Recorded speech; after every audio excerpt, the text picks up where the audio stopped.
Hi there, it's Deirdre Catlin with Quantum Living Creations.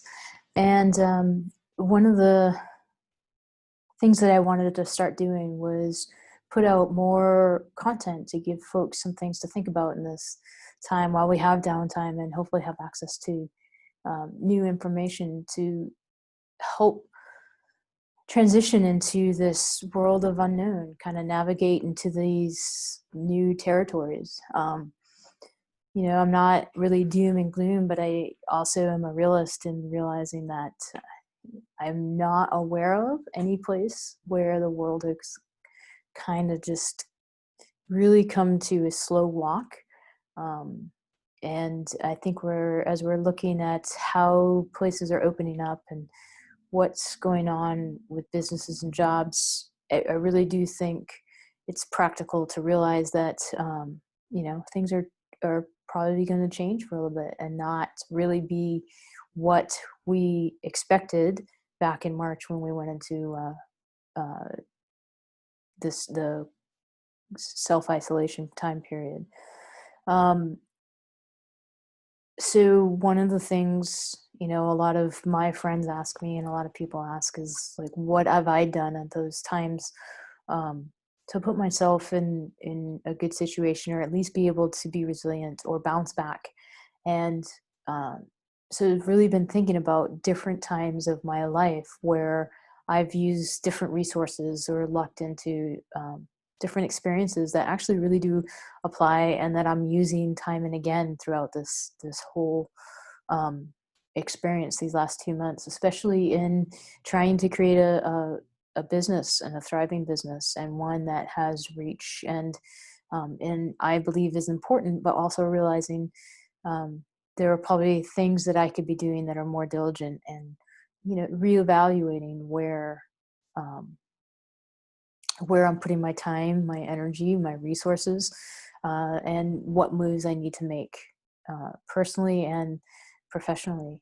Um, yeah, I I am someone who tends to look at these new things with a little bit of frustration in the beginning, but then also I welcome the challenge, and kind of, okay, cool. How can we think outside the box? Like, this happened. Um, and as I look at like why and what and how, and um, there can be a lot of things out there that can be overwhelming. Yeah, I always try to come back to what is my role and what do I do in this, and how can I offer and be of service. And one of the big things that came to mind was, um, or one of the big things I think on a lot of people's mind right now are finances and the economy. And um, I do have experience in making massive changes in my life, jumping from, the active duty to part-time job in the guard, and then going into a full-time job, and then, coming out and leaving a secure, well-paying job for kind of an unknown situation. And so I do have some abilities in there, and some things I really learned about myself, whether I liked them or not, on what I could do and make myself more resilient, put myself in a position where I feel empowered and good about my choices.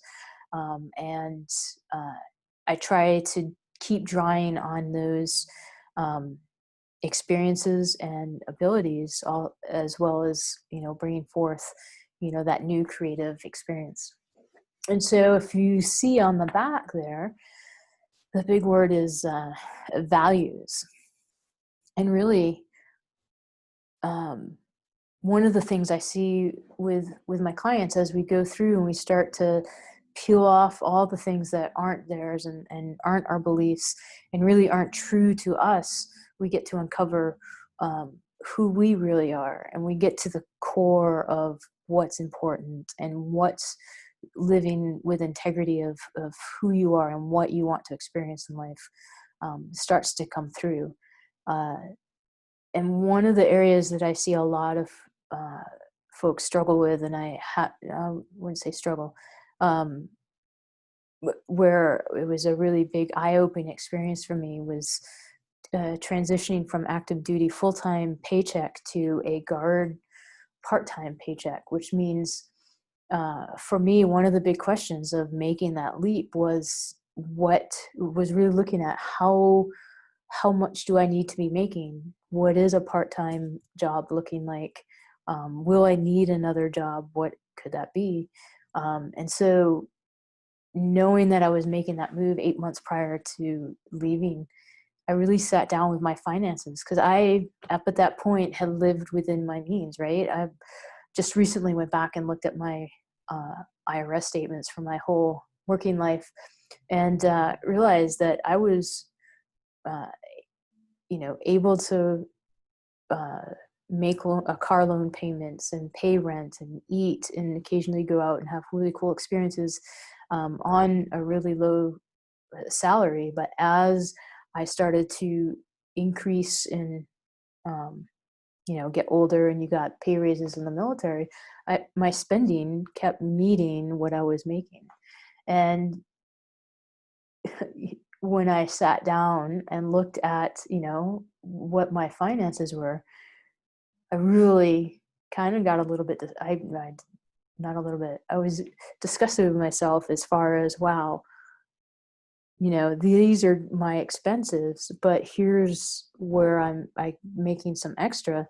And right now, had I saved some of that, I would be in a much better position, and finding a house and really feeling a lot more secure. And when I looked around at where I was spending money, I really had to, it gave me an upset stomach. It was a little bit of like, whoa, disgust with what I had been doing because really I wasn't watching it. I wasn't really being responsible for it and for the money. And I was spending it on things that looking around the house I was in at the time, couldn't tell you that any of the extra things or whatever brought me joy or fulfillment. And so that was really an eye-opening experience for me on how easily I can ignore um, kind of the outflow part of making money and saving. And for me, I look at it as that's compensation for your time and your experience and your expertise, and it's just an exchange. So um, it was a way to provide some kind of security for future events, and especially would have been nice in that massive transition. So as I moved to the next stage, I didn't need a massive spreadsheet. I just created an Excel spreadsheet and with the very basics each month. And that's one of the techniques that I pass on to my clients when they're sitting there trying to figure out how to create a life feeling more empowered. And there's a whole bunch of folks out there who don't know their finances, business owners who don't know where they're where they're making money, what's actually bringing in money, what's not. And it's not the fun side of business, and it's not uh, the easiest for some people. But for me, it's an eye opening way to be responsible for my time, to do more things that I really am excited about and passionate about, not just the things that everybody says are cool. And so um, one of those basic uh, Excel spreadsheets is a huge eye opener. And I find that even as couples or business partners sit down and actually look at the budget and the money, neither one of them really knew that that was uh, how the you know their it, how much angst it's creating because they can't pay the bills because things are going out and being bought that really maybe they don't need. And so as I started to look deeper and experience my own life, I was lucky enough to do a value sheet. And after I, really got more clear on who I am and not at the effect of how the world expects me to be and how family and friends and all that stuff that I took on, how as I started to really build on what do I want to experience and how can I be more happy and excited and um, what direction do I want to go in my life. This value sheet was really an eye opener to me, and it was going through and picking um, based off of 4 pages of words, of adjectives, on what I identify with. And to be honest, when I went, as I sat and knew myself and who I thought I was, um, I and would have picked, as I narrowed it into top 10 values, I would have identified myself as 4 through 10. And so that's how I would have told you what my values were. But when I got to it, my foundational values are authenticity, fearlessness, and freedom. And really, I don't know that I have ever thought about it or would have thought about that as my foundation. But as I've looked at it, I need those 3 things to be complete and true in my interactions, with the way I want to put things out in the world, with how I want to treat people and be treated. Um, and that's the I require those things internally in order for joy and adventure and all the 4 through 10 values to happen. And so I then combine these exercises with the spreadsheet of, okay, look at where your money's going, and then of the things that you're spending money on, do they meet your values? And so I work with my clients on how that works for them individually, how as a marriage, what values do you bring together, and what do you want to support and create as a team. And then sometimes we have beliefs in there. um, Growing up, and I was just talking with a friend of things that we think we want to do because we wanted to experience them in a childhood, and we thought they would bring us happiness in childhood, and so we're doing them for our kiddos, and maybe they don't even want to do it, right? Like, I was talking with a friend the other day, and one of the benefits they were noticing is that they were paying for their kiddos, 2 kiddos events through the month, and they're like, we just saved $500 because they're not meeting during this downtime. And that was really kind of eye-opening to them on how much they were spending. um, so they got to talk about it as a family. Is that something they want to keep doing? uh, and what's a priority in all these things? um, and I really think this is a time of reflection, and what is important to us. One of the things I noticed coming back from Afghanistan, um, and that really is like an adrenaline based, wartime is a really focused, intense time where you're considering your safety. You're trying to work within, uh, you know, this really interesting experience. And at some point I'm like, I just want to get home all in one piece, right? Like, with the rockets going off, and the situations that just show up throughout deployed life. Um, and I was super excited to get home and like see friends I hadn't seen for 6, or actually closer to 7 months. And what I noticed coming back, because it's almost like taking a cut from society, going off, doing this really, this different experience, and then popping back where everybody's continued on and they're doing all the same thing. And what I was recognizing was how busy everybody was. Um, and it was really amazing to me, because people didn't have time for the things that they say were important to them, but they were doing things that sometimes it seemed like maybe the kids didn't want to do it, or there's that balance between pushing yourself and doing things because they're exciting and because they're fun. um, Teaching discipline and teaching all these other things uh, for children is amazing, and then balanced with does this provide value for a family? Is this where we want to be, or do we want to stay busy? And in a way, it's distracting. And some of the because I do talk to kiddos pretty much. Well, I mean, they're just small people, small humans, with their fully formed opinions, and sometimes they didn't like what they were doing and didn't want to be doing they had a different preference and a different life that they would like to experience. So it was just eye-opening how we do all have a tendency, and as I looked through and kind of broke down my sheet of where I was spending my time and my money and resources, what really falls into providing me an authentic, truthful experience, creating trust between people, you know,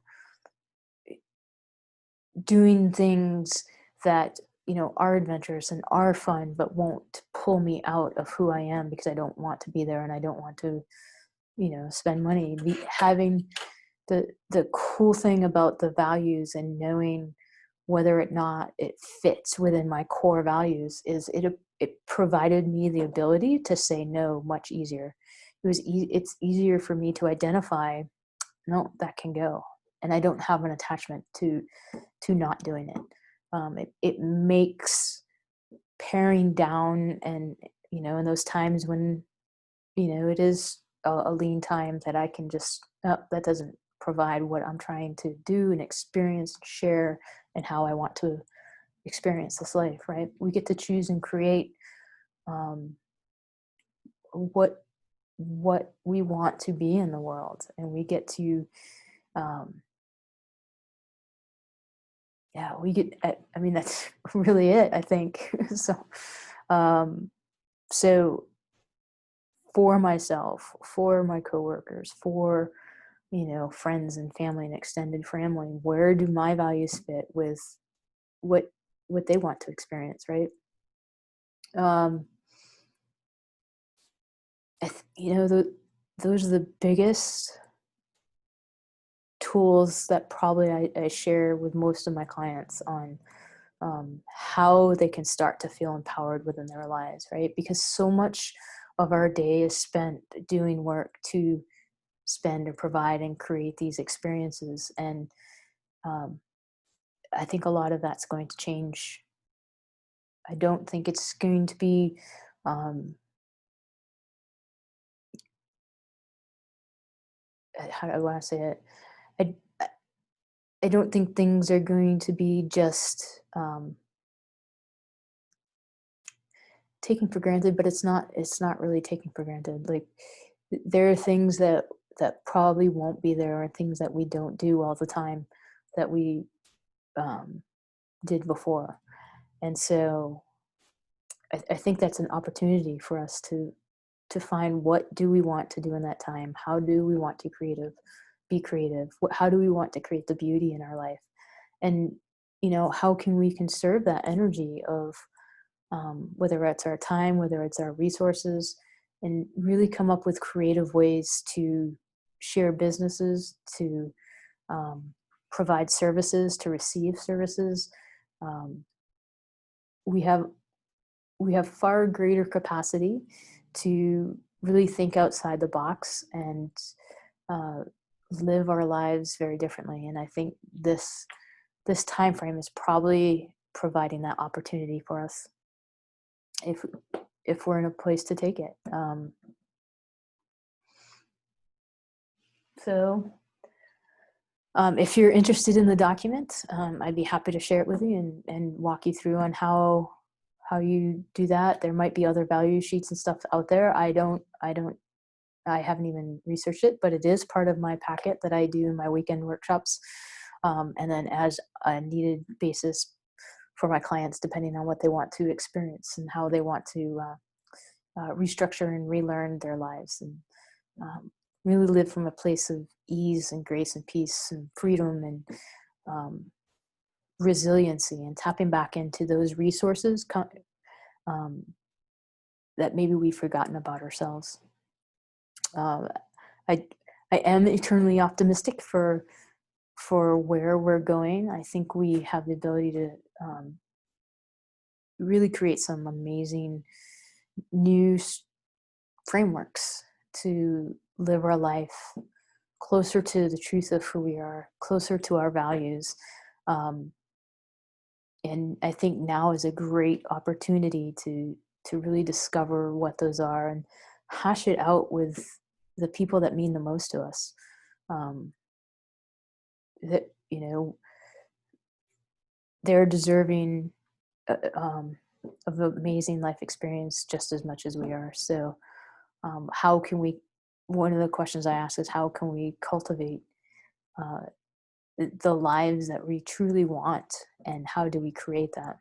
So, this is the one of the ways that I have for me. Uh, like I said, when you sit down, you actually look at the numbers. It might make you upset in your stomach a little bit, and certainly for myself, I had to look at some things that were I was surprised at, and I think what surprised me is I wasn't even aware of habits or things that I was doing that I could have put myself in a better position. So, you know, uh, one of my friends has a great point that we're now the adults in our lives. And so that doesn't mean the joy and the fun go away, but it does mean that we have, you know, we have an ability to create responsibility and um, really create an opportunity to enjoy life, even amidst change in the unknown. So I really do think there are parts of a lot of us who like the adventure, and yeah, one of one of my clients talked about with the work and the True You workshop. It's like a quest and a journey to find the truth of your inner self. So I think we have an opportunity to kind of journey within and quest on what we really want to do and ask those questions that maybe we haven't revisited in a long time. So I'm wishing you all the best. I'm wishing you all the success. Don't be afraid to reach out to friends and people out there if you're needing some support. Uh, it certainly has been a roller coaster, and uh, I think we'll do all right. Maybe not want to get on a roller coaster again, but the thing is, I think right now, as we learned, we may not have control over that. So, best of luck, and thank you for being here.